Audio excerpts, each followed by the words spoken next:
जब महिषासुर ने सैनिक के द्वारा देवी की चुनौती को सुना तो क्रोध से आग बबूला होकर घमंड से कहा, एक अबला नारी की इतनी हिम्मत कि वो त्रिलोक विजयी महिषासुर को चुनौती दे। दंड दूंगा, अत्यंत कठोर दंड दूंगा उसे।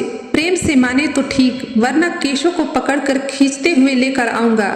महिषासुर देवी के समक्ष पहुंचकर बोला, मैंने बहुत सी सुंदरियां देखी, लेकिन तुम्हारे जैसी सुंदरी तीनों लोकों में कहीं नहीं है। सत्य कहता हूँ, मेरे हृदय में तुम्हारी सुंदरता की जो छवि थी, वास्तविकता में तुम्हारे सामने वो कुछ भी नहीं है। यदि तुम्हारी इच्छा हो तो तुम मुझसे विवाह करके अपने जीवन की रक्षा कर सकती हो।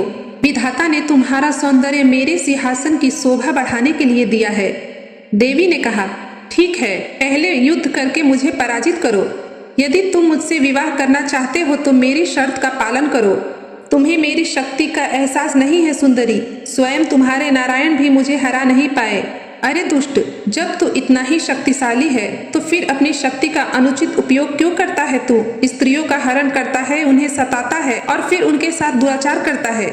स्त्रियों का अपमान करते वक्त तुझे इतना भी ध्यान नहीं रहता कि तू खुद एक स्त्री से जन्मा है।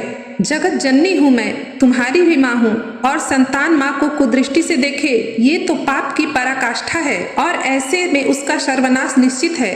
पत्नी नहीं, इस पाप के लिए मृत्यु मिलेगी तुझे। स्त्री का अपमान मात्र भक्ति का अपमान करने वाला माता के हाथों ही मारा जाता है। माँ हूँ मैंने तुम्हें सुधरने का मौका दिया, पर तुमने उसे भी गवा दिया। अब मृत्यु के लिए तैयार हो जा। देखते ही देखते भयानक युद्ध छिड़ गया। महिषासुर अपनी लाखों सेना के साथ युद्ध करने लगा। माँ ने अपने धनुष से बाण बरसाए और हजारों असुर वहीं ढेर हो गए। माँ का सिंह दहाड़ा तो असुर भयभीत होकर भागने लगे। महिषासुर ने देखा कि उसकी सेना नष्ट हो रही है तो वह स्वयं आगे आया और बोला, अब मैं स्वयं तुझे युद्ध में हराऊंगा।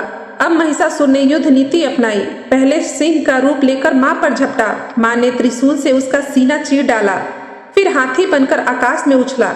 माँ ने तलवार से उसकी सूंड काट दी, फिर वीर योद्धा के रूप में खड़ा हुआ। माँ ने चक्र से उसका कवच चकनाचूर कर दिया। हर बार जब वह माँ के सामने आया, माँ ने उसके रूप का नाश कर दिया। अंत में महिषासुर ने अपना असली रूप धारण किया, एक विशाल काला भैंस। उसकी फूंक से पर्वत कांप गए, धरती फटने लगी।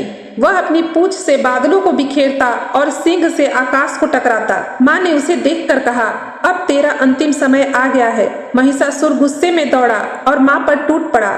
माँ ने अपने पांव से उसकी छाती दबा दी। तब महिषासुर अपने असली रूप में भैंसे से बाहर निकलने लगा तो माँ ने एक हाथ से सिंह पकड़ लिया और त्रिशूल सीधा उसके हृदय में भोंक दिया। महिषासुर तड़पता हुआ गिर पड़ा और उसका अंत हो गया।